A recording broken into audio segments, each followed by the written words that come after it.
وحرب ما تينا تفافلو صور كان idin muuqda gabadhan wad wada garanaysaan ummadda Soomaaliyeed meel kasta joogtana sawirkeedu wuu gaaray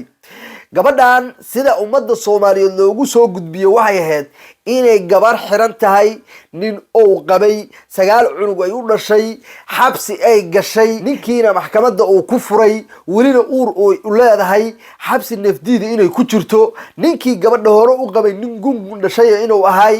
inuu gabadha deynta ku dayacay ummadda Soomaaliyeed sida ogtiinba waa la abla ka badan yihiin arrinka noocaasa waxa horboodayay daahir cala suuba horboodayay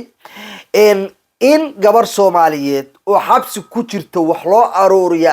maahan dadku sida ay gabadhan uga falcelinayeen iyo waxyaalaha been abuurka ee dadka lacagaha u aroorinaya daahir cala suuba oo kamid yahay ay social media ka sheegayeen wax jira maahan xogta gabadhan oo dhameystiran rabaa inaan kaga dhaco gabadhan 2022 ayaa waxa lagu yeeshay 83,000 oo dollar baa lagu yeeshay gabadhan dadka reer miyiga ah gurceel ka fog ayay intay u tagto ayay ariga ka soo rari jirtay jarka kadibna boosaasay geey jirtay halkaaba ariga lagala wareegi jiray lacagta markay soo cadeysana dadkii ay ariga ka soo dayn qaadatay ayay intay u geeysa lacagtii ayay hadana ariga kala ka dayn qaadan jirtay 3 lowr oo ariya oo 83,000 u dhiganta ayaa ku go'day markii koob wiilkii qabay oo la kaashaday tolkiisa ayaa 83,000 oo dollar ka shubay 2022 kadibna reerkeedii buu dib ugu celiyay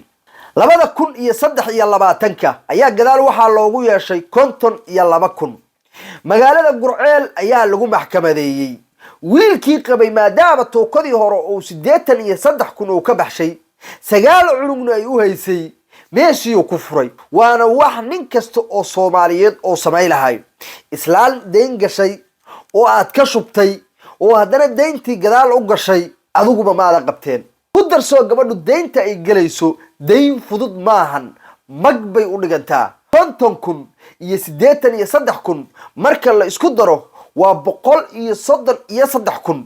waa nin raga magtii iyo waliba gabar haafkeed weeyaan ninna ma qabaya gabadha saas oo kala ninkii wuu xalaaqay gabadhiina wuu furay ilmihii bay la goosatay magaalada Muqdisho kala dhacday booliska Gurceel ayaa wuxuu la xiriiray magaalada Muqdisho sidaas ayaana magaalada Muqdisho gabadhii looga soo qabtay xabsiga Gurceel ayaa gabadhii la dhigay halka ay dhex joogto iyo ninkii ilmaha ka dhalay hore u qabay 83,000 bay hore u baxsheen way ku maal beeleen nin iska dantaaya oo Gurceel degan waan ganacsado weyn ahayn oo lacagtu jeebka ugu jirin waan dibad laga taakuleeyeen 83,000 inuu bixiyaa inay saf fududeyn adiga daawanay wad ogta tolka ay ku dhaxirneed horay ayuu magteedii wax ka badan u bixiyay horay ayuu u furtay ninkii intuu gacanta ka qabto guriga geeyay wuxuu ku yiri walaalay waxaan aad ka daba wareegaysid iska daa ilmahaada korso dukaan hebelka biil ka qaado dukaan hebelkaana biil ka qaado markii maxkamadda la geeyay waxa igu wacaalaa inay ku dacwootay lacagta inay asaga siiday deetana maxkamadii ayaa waxay weydiisay wiilkii cadeymana wuxuu u keenay dukaamadii oo biilka ka saaray raggii iska lahay ayuu maxkamadii soo hortaagay waxayna kulligood ka hor cadeeyeen inuu dhahay gabadhan wax alla waxa rabto haday dhar rabto haday raashin rabto albaabkaas haday soo istaagto wax alla waxay ku weydiisay lacagta aniga igu qoro aniga naga qaado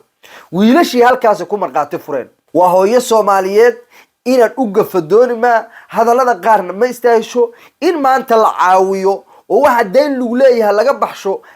maahan laakiin social media waxyaalahan ku arkayay daahir cala suuba waxaan arkayay dhahaya dadka ayaa habar gidir ila sheeganaya muuqaalka waan hayaa dadka ayaa waxay ila sheeganayaan habar gidir dadka ayaa qabiil ila sheeganaya dadka ay gabadhan u ilma dhashay waa gungun dhashay sidaaba TikTok ka dhaxlaha hadaayin wuxuu soo boosti gareynayay reer Gurceel waa gob dadku adeerow aqliga malaa dadku adeerow ma jiifaan daahirow waxa tahay nin la jana oo social media ummad badan oo Soomaaliyeed uga xiran tahay fahamayna dadka maskaxdooda sida loo dhalaaliyo oo marna loo cadiifadeeyo marna loogu qoslo dadka wax magaratada ah ayaa markii wax laga qaadanayo la amaanaa markii wixii aad ka rabtay aad ka heshana wuxuu yahay unbaa loo sheegaa dad noocaasa dadka meesha deganu maahan waxaan daawanayay in cali hudey oo uu soo saaray tiktoka oo uu damcayo baasas inuu u taraaraxiyo in cali hudey waa la jan baaska u taraaraxiyaba wuu ka qabanayay wuxuu dhahay daahir sidaad mudday maahan gabadhan banaanka inay tagtaan u ogolayn ilmaheeda inay soo salaantaan u ogolayn marawaxad baan u dhignay qol wanaagsan bay ku xirneed ninka soo duubay ee muuqaalka soo gudbiyay waa nin cayr weeyaan wuxuuna halka la taagay daar calas oo cayr waa gungun dhashay waxaas wax isqabta maahan gabadhan walaashana way dhibaneed in loo gargaarana way u baahneed laakiin gargaarka loo gargaarayo in hadal lagu lifaaqo in qabiil dhan loo tubaraaco ama dad loo tubaraaco oo iyadoo ayadana loo gargaarayo beesheedana lagu sii bahdilo qurux iyo karaamo maahan gabadhaas annaga naga xirneed beesha meesha degan way ka warqabtay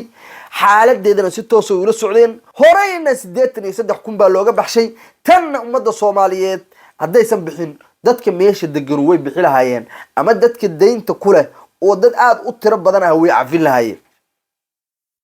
xoolaha gabadhu ay qabto qofba wuxuu leeyahay dadka reemiga mid baa 10 urgi ku leh mid baa 20 ku leh mid baa 15 ku leh mid baa 2 ku leh war hadii la yiraahdo gabadhiina halka bay ku xiran tahay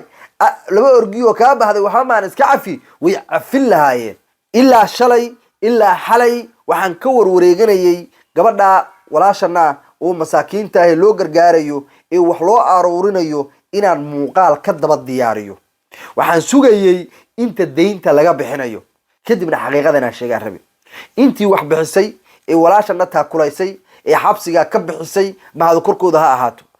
daahir oo aan dan kala hayn laakiin doonayay inuu qolo u tabaraaco ama magac halka ka dhex raadinayay asagana waxaan leenahay waa mahadsan tahay laakiin wanaaga aad samaysay inaad ku ekaatay daahir oo ahayd tabaraacaas yarka wuxuu ka dilay sharaftii iyo karaamadii aan arigu ku hayay markaad wax aruurinaysay hadaadan tabaraac samay lahayn oo ereyada qaar shala maran ku daawanaya tiktok aad ka lahayd ee bullshit ka aadan dhihi lahayn lejabad xagee ka ahaan lahayd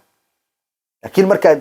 5,000 oo qof oo ku daawanayso hortooda aad ka tiraahdid dadka gabadha ay u madashay waa gungun dhashay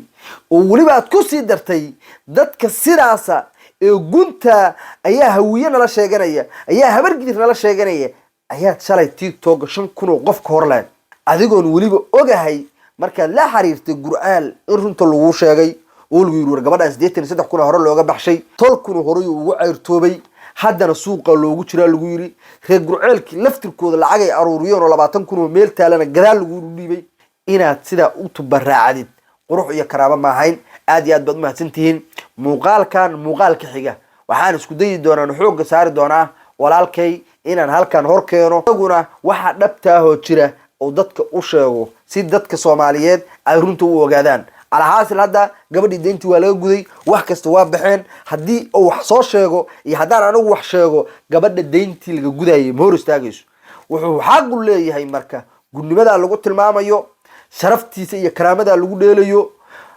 مجلس هوس لجين يو إنه كتوابو أو أنتو ميديا سو استاجو أو رنت شيجو أو يرادو ورحاس كيجا سا ما هاينا سا وحاهين شرف يا كرامة واي وحالا شكودي دورا muuqaal kan xiga inaan halkan soo fariisiyo ummadda Soomaaliyeed aan hor keeno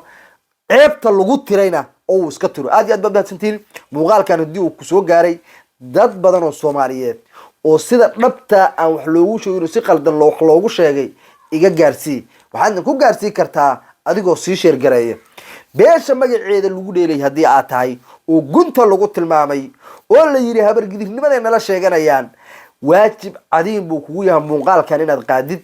أو تشير جريسيد أو مسنجر هذا كدرتيد أو تيك توك هذا كدرتيد أو ميل كست أدكتيد وها أنا هلك أوت تاجنا هاي أن كجو بريو أن ميج أو هايستو وعديك شرفت هذه شرفت هذا أو تبرع له جسمي هديه مركين تدا وتد أتكجو دبتيد أو عديك كان أنت كوي أدرو إن ميل فجر سيدت ما دام أروان كاميرا ظهر فديه أدونا تلفك كعنت كويسيد هداد أود ويسينا تجد بسيط قبيل كذا سيدا لو عاي شرفت هذا سيدا لو قلي شيء أيوب عتان ذاتك الصومالي يدو كلا ee gabadhan hawsheeda ku wareersanaana sida runta waa saas ninkii furayaana keeni doona nina 9 cunug iyo hooyadood kama fududa cid kastoo yahay qabiil kastoo yahay 9 cunug iyo hooyadii dhashay nin ay ka fududahay ma jiro sida waxay yihiin adinka laftirkiinu sheekadaan inay taagtaagtaa waa u jeedaan muuqaalkan iga shar gareeya daahari intii la halmaasha ee gurdaraaca ee warmooga ilmaada reeyal muuqaalkan iga gaarsiiyay aad ma